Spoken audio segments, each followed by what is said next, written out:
Reprodução é o processo de procriação dos seres vivos em que um indivíduo produz outro com as mesmas características básicas da sua espécie. E esse capítulo importantíssimo e extenso da biologia apresenta fantásticas formas de multiplicação da espécie. No caso das abelhas, por exemplo, a rainha é a única fêmea fértil de cada colmeia. Ela é capaz de botar cerca de 2.000 ovos por dia, depois de fecundada apenas uma vez pelo zangão. Enquanto isso, as operárias, abelhas estéreis, produzem a cera, constroem a colmeia e fazem a manutenção dessa extraordinária sociedade. Olá, pessoal. Aquele abraço. O estudo da biologia vai prosseguir. É verdade. Mais uma vez juntos. Enfim, juntos. É verdade. Bem, pessoal, hoje nós vamos bater um papinho sobre reprodução, segunda parte. Reprodução 2 para os mais íntimos. Nós já demos início ao estudo da reprodução, né? E hoje nós vamos prosseguir com esse estudo. Não é verdade? É verdade. Pessoal, uma coisa muito curiosa que tem caído muito em prova, o que é partenogênese? O que vem a ser uma partenogênese? Vamos acompanhar? Veja aqui comigo, olha lá. Partenogênese. O que é partenogênese? A palavra parteno quer dizer virgem.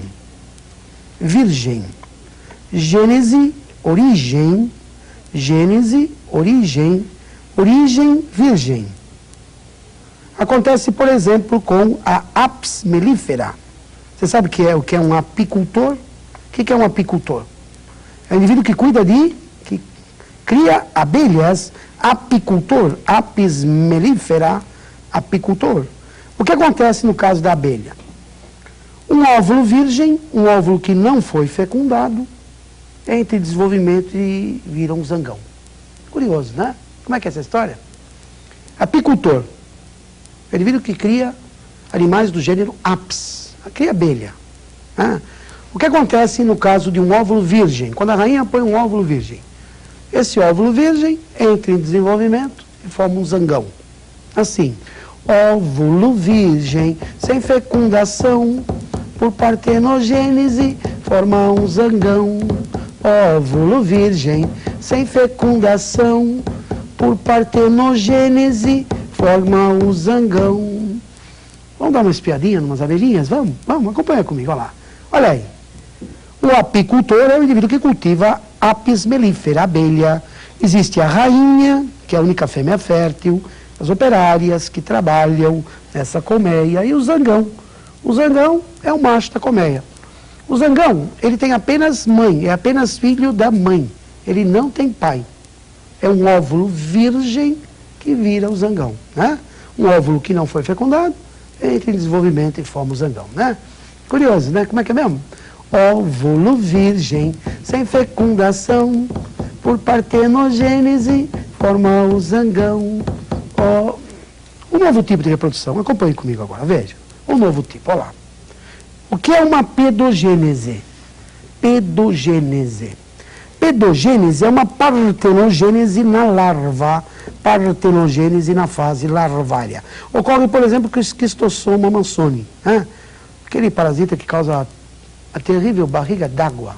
A barriga d'água, a terrível barriga d'água. O miracídio é uma larvinha que na lagoa entra dentro do caramujo, né? O que vai fazer o miracídio dentro do caramujo? Veja, acompanhe, olha lá. Por partenogênese, essa larva vai formar outras larvas. Por exemplo, a cercária. Cercária. Acontece no caso do Schistossoma mansoni, né? Uma larva virgem, uma criança, põe óvulos virgens que formam outras larvas. Por exemplo, o miracídio forma a cercária, né? A propósito, o que é um médico, como é que nós chamamos o médico que cuida de crianças? Pediatra. Pediatra, médico de criança, né? Como é que eu chamo partenogênese na criança, na larva? Pedogênese. Pedogênese é o que acontece quando a partenogênese ocorre na criança, na larva, né? Miracídio, uma larvinha, uma criança, pedo, origina filhinhos assexuadamente, né? Põe óvulos virgens que estão outras larvas, por exemplo, a cercária, né? No esquistossomo, por partenogênese, larva forma larva, é pedogênese. No esquistossomo, por partenogênese, larva forma larva, é pedogênese. Acompanhe um próximo visual. Veja aqui comigo agora. Pessoal, olha o danadão do axolotre. Você conhece o axolotre? Axolotre, pessoal, é a larva de salamandra. A larva de salamandra, o axolotre. É uma larva de salamandra. A salamandra é um animal anfíbio, né? A salamandra é um animal anfíbio, né? O que acontece com essa danada de larva? Apesar de uma larvinha, uma criança já faz sexo. Verdade.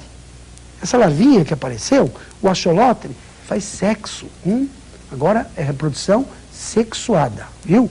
Uma larvinha já faz reprodução sexuada. Acompanhe, vamos ver como é que é essa história. Aqui está.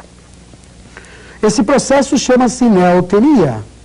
Um ser novo, um ser frágil, tênue. O axolotre, ele faz reprodução sexuada, neotenia. O axolotre, a larvinha de salamandra, já faz reprodução sexuada, né? Tá? Apesar de ser ainda um ser muito frágil, né? Frágil, tênue, um ser novo, já sabe fazer sexo, já faz reprodução sexual.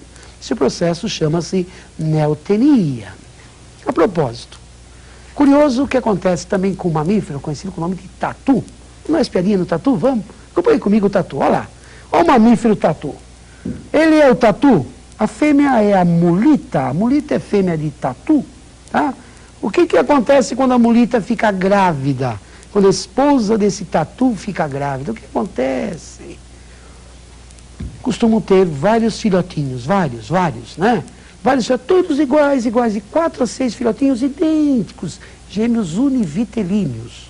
Por que iguaizinhos? Porque todos vieram do mesmo ovo, Aquilo que na espécie humana acontece uma vez ou outra, né? Gêmeos idênticos. Na mulita acontece sempre, viu? Esse processo também é chamado de poliembrionia. Acompanhe, vou dar uma espiadinha aí na tal poliembrionia. Veja. Versinho que caiu na segunda fase da FUVEST, alguns anos atrás. O tatu mais a mulita é lei de sua criação. Sendo macho, não pode ter irmã, quando fêmea não pode ter irmão. O tatu, mas a mulita, é lei de sua criação. Sendo macho, não pode ter irmã, quando fêmea não pode ter irmão. Qual o nome desse processo? Poliembrionia. Poliembrionia. Como é que é essa tal de poliembrionia? Quando o tatu macho se apaixona pela mulita, reprodução sexuada, ela fica grávida, ela tem um monte de filhinhos, de 4 a 6. Sendo macho, não pode ter irmã. Quando fêmea, não pode ter irmão. Se um é macho, todos os outros também são. Se uma é fêmea, as demais também serão. Porque todos vieram do mesmo ovo, gêmeos univitelíneos, né? Aquilo que na espécie humana acontece uma vez ou outra, tem gêmeos idênticos. Na mulita acontece sempre. Porque o tatu, mas a mulita, é lei de sua criação. Sendo macho, não pode ter irmã, e quando fêmea, não pode ter irmão. Curioso, né, pessoal? Acompanhe aqui comigo, veja. Um espermatozoide de tatu se uniu com um óvulo de mulita. Um espermatozoide se uniu com um óvulo e deu um ovo. Esse ovo único se dividiu em 4. Esse ovinho único se dividiu em 4. Cada um deu um novo filhinho, todos do mesmo sexo. Se o primeiro é macho, todos serão macho. O tatu mais a mulita é lei de sua criação. Sendo macho, não pode ter irmã, quando fêmea, não pode ter irmão. Curioso, né? Tá? Na espécie humana também acontece isso. De vez em quando, né? Pode acontecer na espécie humana de nascerem gêmeos idênticos, pode sim, né? Tá? Gêmeos univitelíneos, né? Pode, uma vez ou outra, pode acontecer, né? Como é que se formam os gêmeos univitelíneos? Vamos dar uma espiadinha? Vamos? Acompanhe aqui, ó. Gêmeos univitelíneos, ou monozigóticos. Monozigóticos por quê? Por que monozigóticos? Mono quer dizer o quê? Zigoto, ovo. Um ovinho só, né?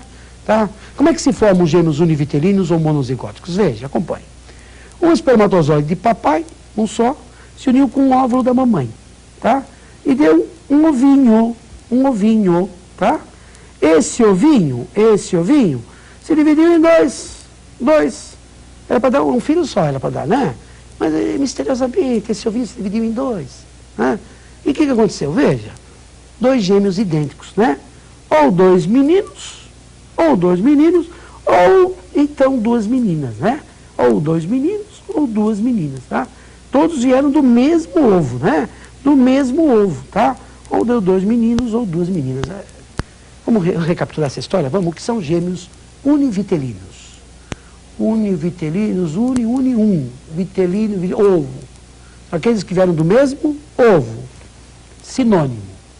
Monozigóticos. Um espermatozoide de papai se uniu com um óvulo da mamãe e deu um ovinho. Quer dar uma criança só. Esse ovinho se dividiu. E deu duas criancinhas. 2, 3, 4. Ou dois menininhos, ou duas menininhas. Né?